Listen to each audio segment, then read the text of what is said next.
রাজ্যের প্রতিটি বিধানসভা কেন্দ্রে নেতাজি সুভাষচন্দ্র বসুর নামে চালু হচ্ছে বিধায়কদের সেবা কেন্দ্র, যেখানে নিজের এলাকার জনতার সঙ্গে সম্পর্ক রাখবেন বিধায়করা।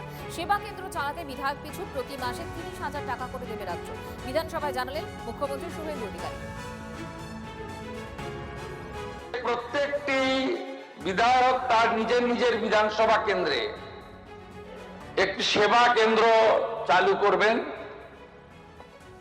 যেটাতে কেবলমাত্র তার বিধানসভার এলাকার জনগণের সঙ্গে বিধায়কের সম্পর্ক থাকবে এবং সেখানে দলমত বর্ণ ধর্ম নির্বিশেষে যারা তাকে ভোট দিয়েছেন তারাও পরিষেবা পাবে, যারা তাকে ভোট দেননি তারাও পরিষেবা পাবেন।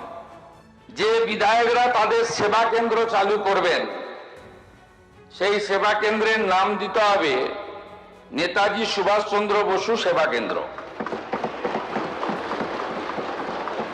আর পশ্চিমবঙ্গ সরকারের তথ্য সংস্কৃতি দপ্তর থেকে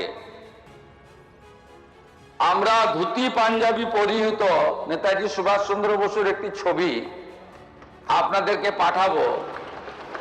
ওই অফিসে এটা রাখতে হবে, আপনাদের ম্যান্ডেটারি। এই দুটো কাজ যদি করতে পারেন তাহলে 30,000 টাকা করে মাসে আপনারা সেবা কেন্দ্র চালানো খরচ পাবেন। এটা আগস্ট মাস থেকে পাবেন। পরের বিধানসভায় আমরা অ্যামেন্ডমেন্ট করে নেব অর্থমন্ত্রীর নেতৃত্বে। অধ্যক্ষ মহোদয়কে এটাকে এনশিওর করতে হবে, যারা পালন করবেন না তাদের জন্য অর্থ দেওয়া হবে না।